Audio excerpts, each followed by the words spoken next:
I've got a cool job, Aurora Public Library's interview series where we talk to professionals who perform interesting work.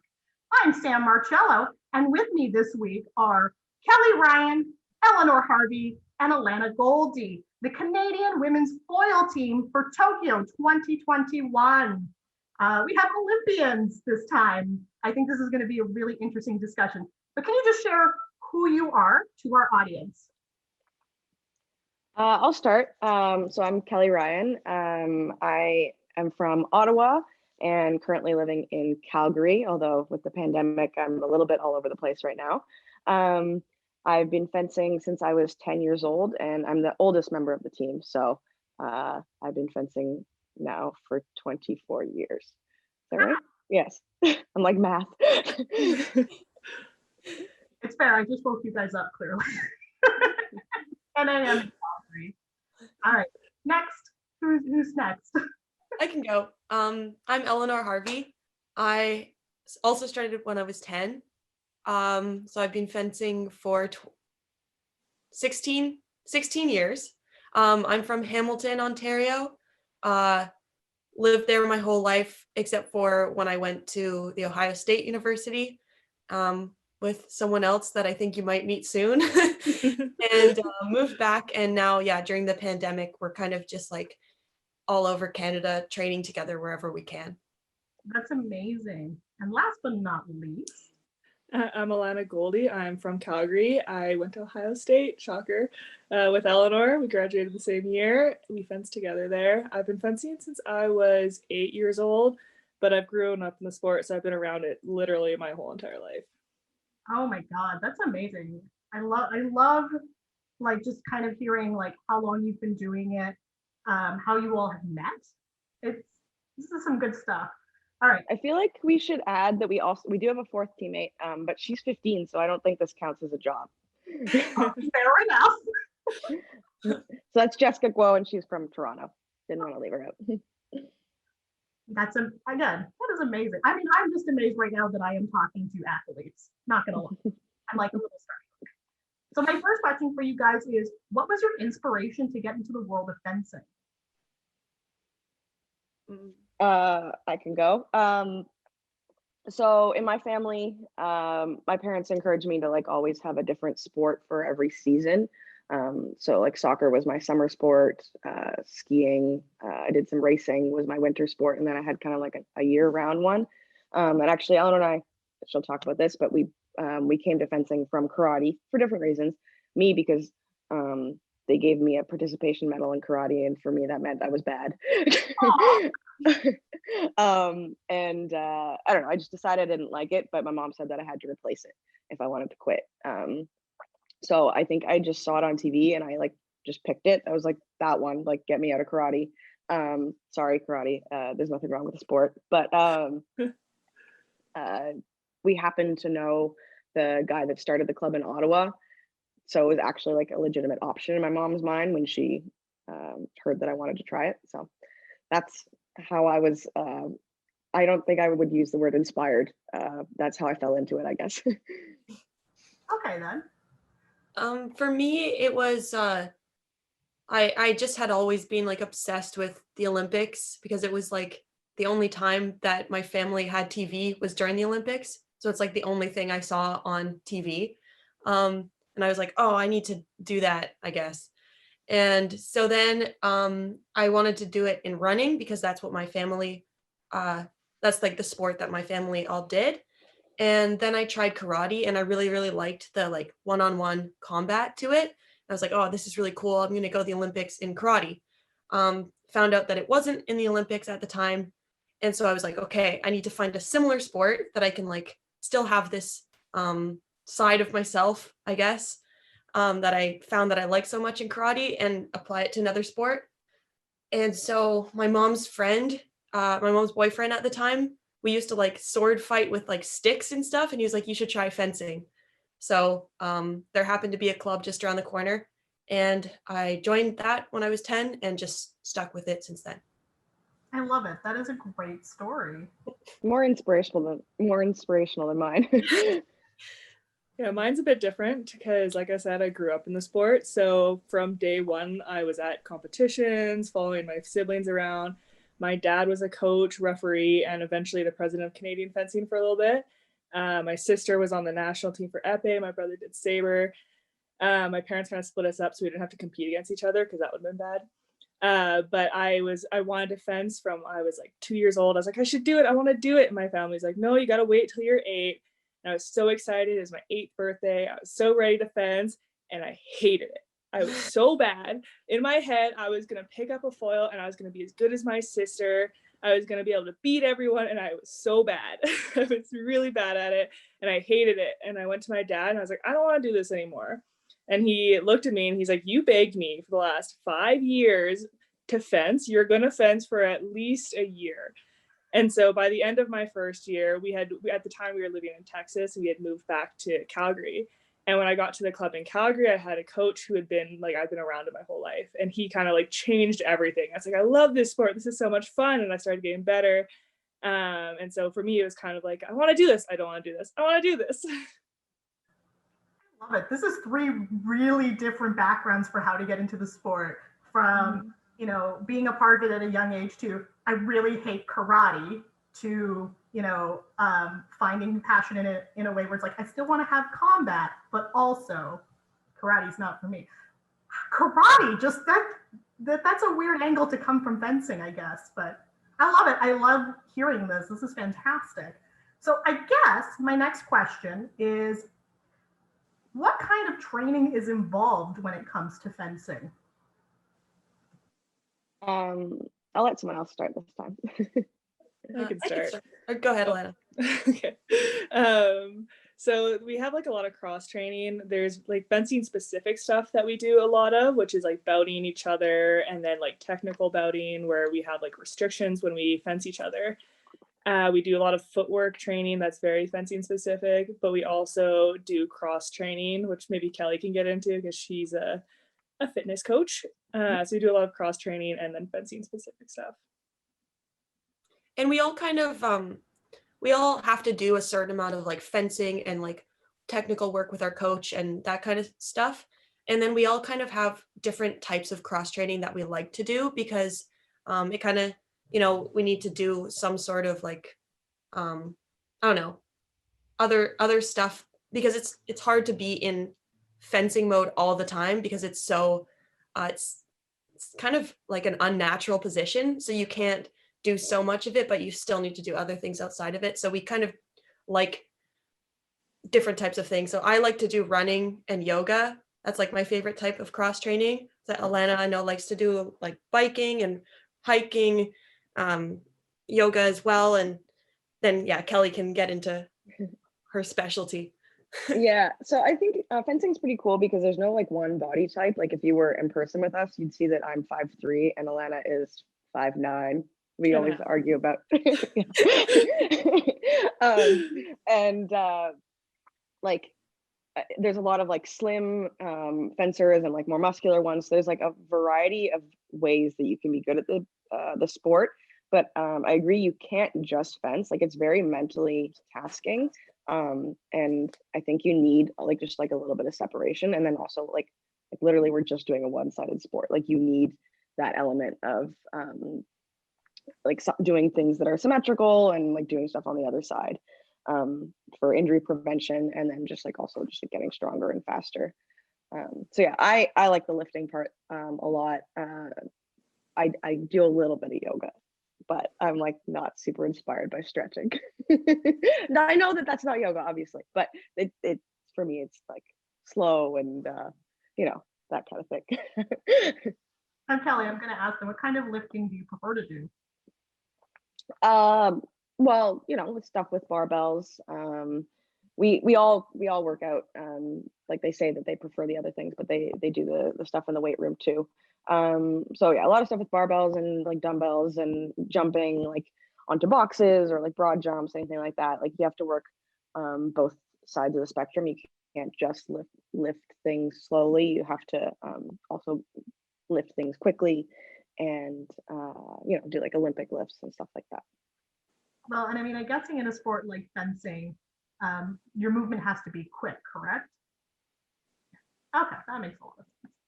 I'm gonna Yeah, and then you also like we land really heavily from the lunges, so like you need to have like a braking strength as well.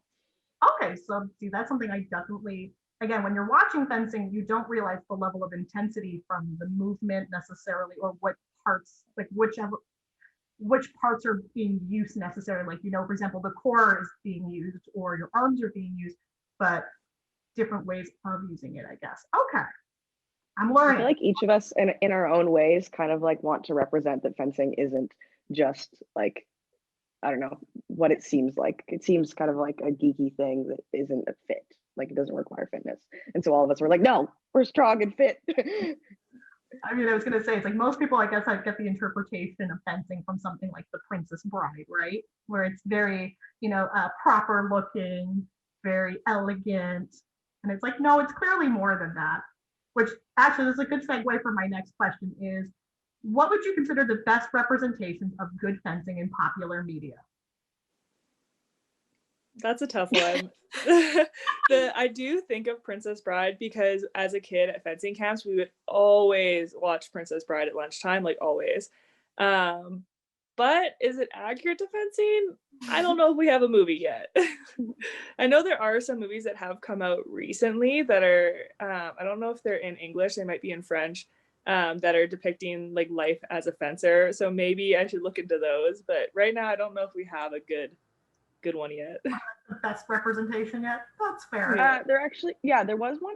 I want to say it was Finnish, the one that came out recently. Maybe, yeah. I can't remember the name of it. And then actually, there's a really old one that I totally had forgotten about until you mentioned the other one. But it's Hungarian. It's called Sunshine, and it deals with like the Holocaust and stuff like that, but also like saber fencing in the Olympics. So it's pretty cool. I would recommend that one because it actually had Olympic fencing. But also love Princess Bride. Good movie. Yeah, you see a lot of shows and like TV shows or movies that have like sport fencing in it, but I always get so worked up and so angry watching it because they use like wrong terms. Like I was watching an episode of Brooklyn Nine-Nine and they were like, "Oh, that Raymond Holt, he did a Rodopio on me today," and I was like, "Rodopio? That's I've never heard of that." They were like, "He's king of the quasi." I was like, "Okay, quasi, that's a thing." But Yeah.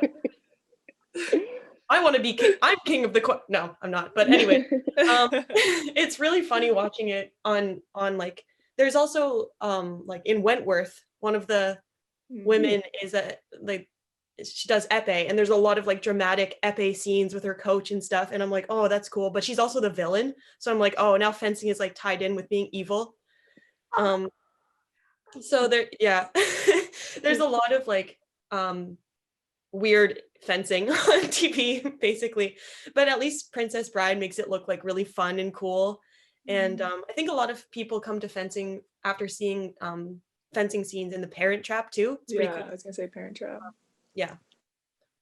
Thank you for answering that. I mean, I think it's interesting how different sports kind of get interpreted in media. And I know this was a very pressing question from one of my colleagues, so thank you for answering that. Would you consider fencing your full-time job, and do you get paid to fence? Well, we it's pretty much our main focus in our lives. It's like the main thing. We all kind of have things that we do outside of it, but it's like our major commitment for all of us, and it's the main goal. I think I'm speaking for everyone, but I think it's true. We've been on the team together for years and years at this point. We missed school when we were in it. We like everything kind of like takes a backseat to fencing because that's like the main focus.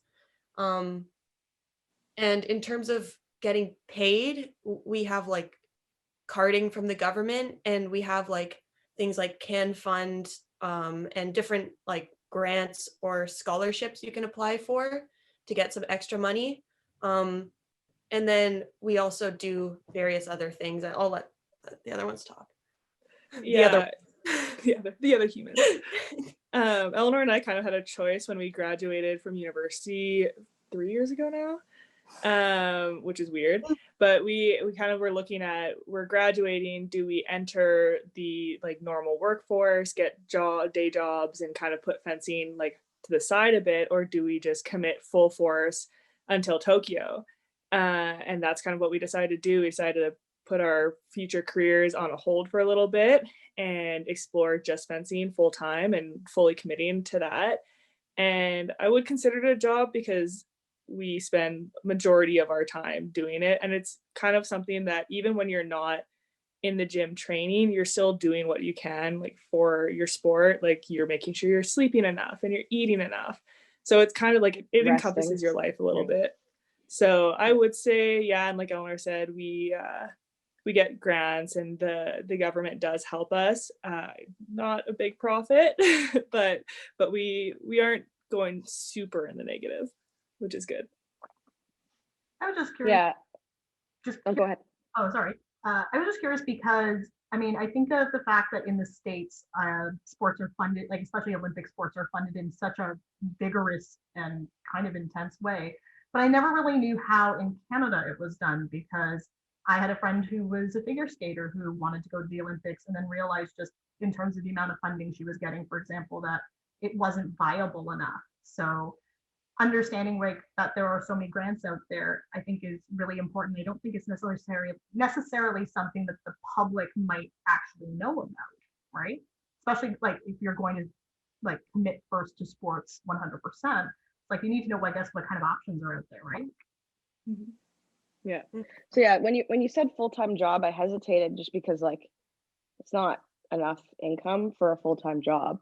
And we all like have had part-time jobs throughout our fencing careers, just because like you need to like make a little bit more. Now, like we, I don't want to say lucky because we've worked for it, but we're fairly well supported right now.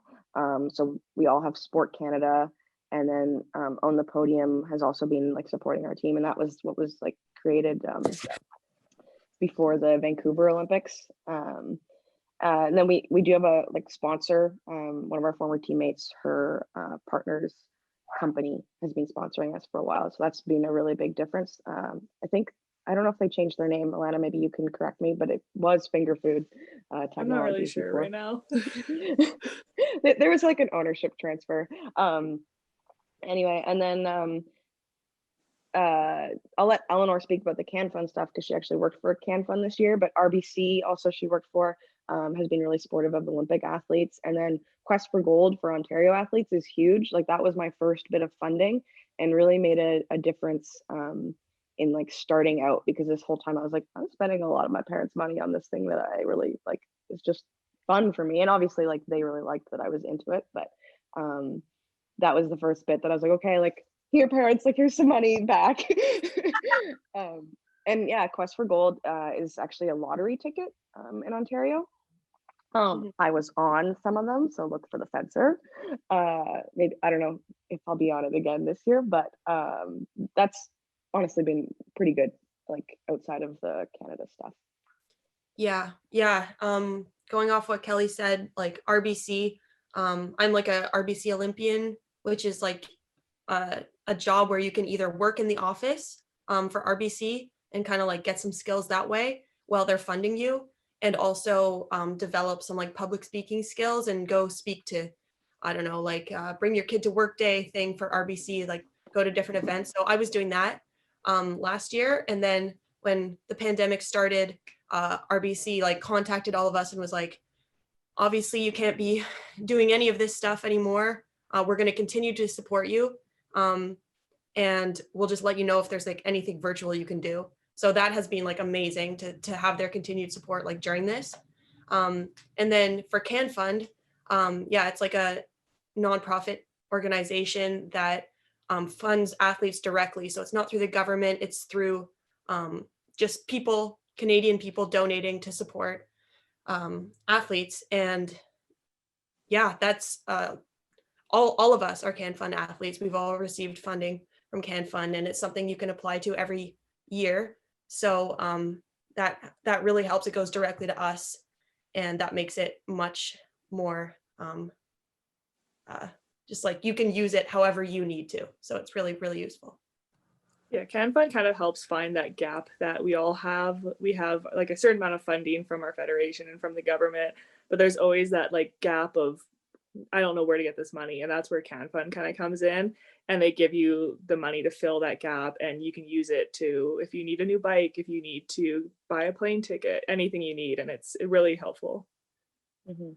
They have three different ones too. They have one that's specifically for women, one that's for like athletes that are struggling, and then one that's from investors group, and it's like um, mostly like it supports athletes that are also like giving back to the community. So lots of cool angles that they have.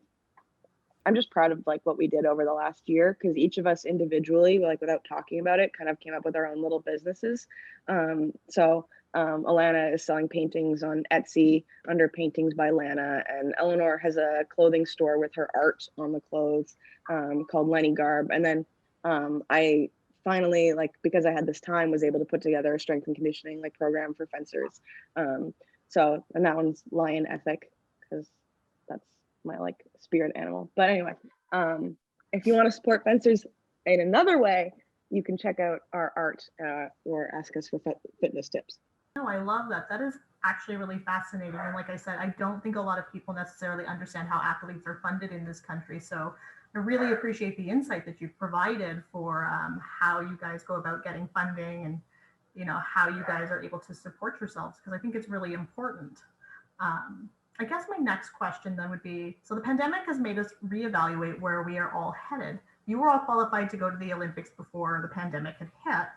As an athlete, you must develop a greater ability to rebound after losing. Any advice for the rest of us that are struggling? How do you stay focused and positive?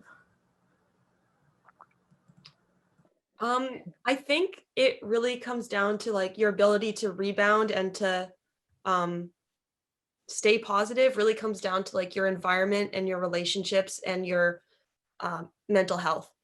I don't think that if I don't know, for just speaking from my own experience, like the the more connected I feel with my teammates and my coaches and my family and my friends, and the more I can like rely on um, being able to talk to them about what I'm going through and feeling like I'm a part of something, that obviously like impacts your mental health and your ability to um, refocus on the next thing and want to continue in the sport instead of kind of like developing a like unhealthy like dread of the competition where you're like, I just want to go and not fail.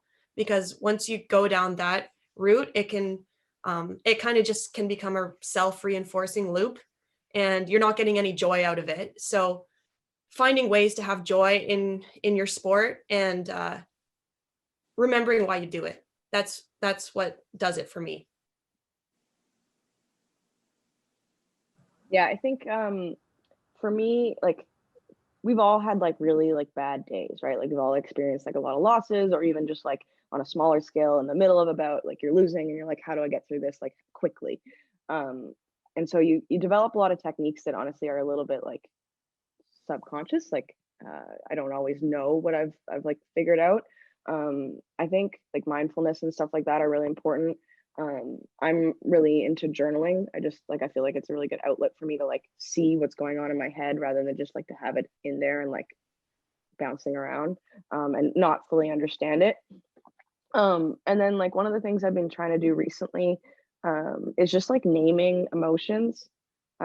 Like sometimes I'll just be like, oh, like I'm feeling angry. And like you don't have to like try and fix it. You just have to like acknowledge it and be like, oh, that's like why you have like this like physical reaction. Or like I'm feeling sad and that's why I'm like this. Or I'm feeling like sometimes in the middle of a bout, I'll just like name it. I'm like, I'm feeling competitive. And then it's like, oh, like it's not a bad thing. That's a good thing. You just have to like kind of chill out just a tiny bit to like use it better.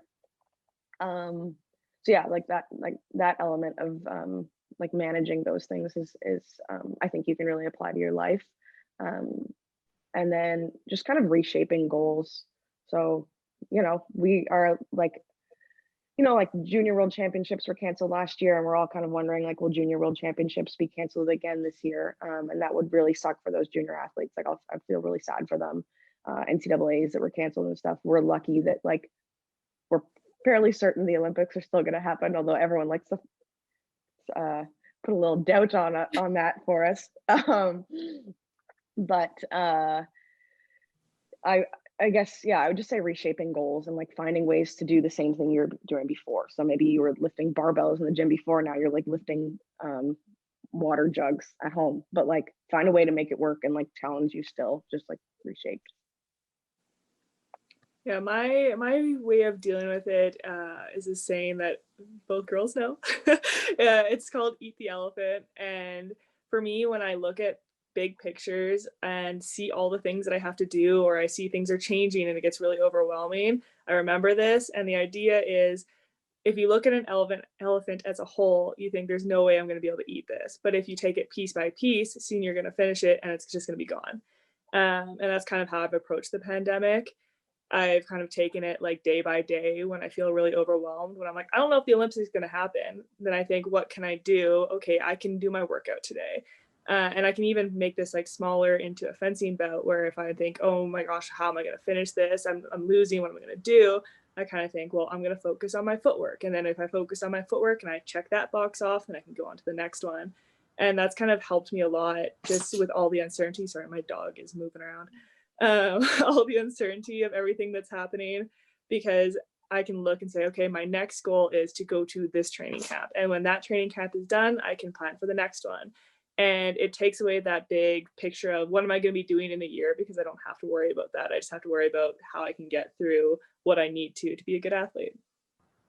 No, those are actually like amazing tips, I think. And I never heard of eat the elephant, but I kind of love it and might apply it to my own day to day.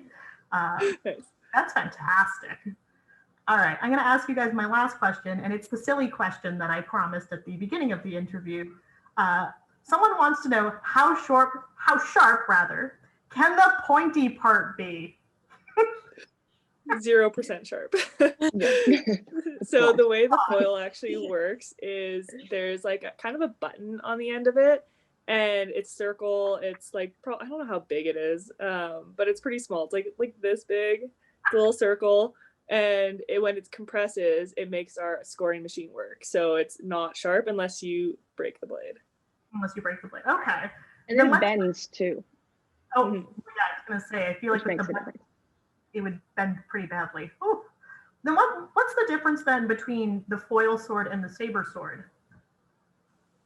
Well, the saber doesn't have it doesn't have a button on the end, but it's also not sharp. It's kind of like a little folded piece of metal at the top, right?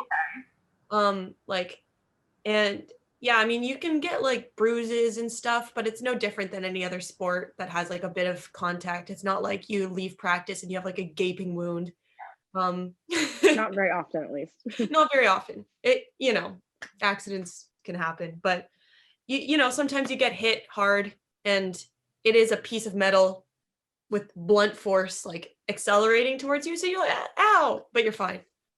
Yeah, mostly like the shoulder, like the bones, like your shoulders or your hips, those ones hurt. And sometimes it'll like hit you and then like kind of flick off, and that kind of hurts a little bit. But you also get pretty used to it. And then like when you're more competitive, you have like adrenaline, you don't even notice. Like after practice, we're like, oh, hey, like who did that to me? Yeah. Sometimes sometimes but in terms of like noticing the difference, the guards are the easiest. So like we have like the smallest guard, it's just like a little circle, and then epee is like kind of more like top of a mushroom, and it's like bigger to protect the hand. And then saber, I feel like it's like more classical. I don't know if you guys would agree, but it like wraps around the hand. Like that's like what people imagine a weapon to look like. And saber, you can hit with the side of the blade. That's why it doesn't have the button. So it's kind of like, it's the most like pirate type. Like you can like slash at each other. Whereas in foil and epee, you have to actually like stab the person. Okay. So that's a difference that I kind of knew, but kind of didn't. So I love that you guys gave me the clarification here. Well, thank you guys so much for your time. I absolutely loved talking to you all about what you do. I've learned so much more about fencing than, I think anyone could have told me. And I think you've provided such valuable insight to people about what you do, how you do it, and how you're supported, which I think is so important, especially during the pandemic. I wish you guys the best of luck when you go to Tokyo. I love Tokyo. Tokyo is an amazing city. And I hope that you guys have so much success in what you do. You guys are absolutely amazing and inspiring, and I hope you know that. I mean, I can't wait for people to talk to you guys, well, watch this video and get an insight for what you guys truly do. So thank you again for your time. I completely appreciate this. I want you guys to be well and be safe. Thank you so much. You too. Thank you.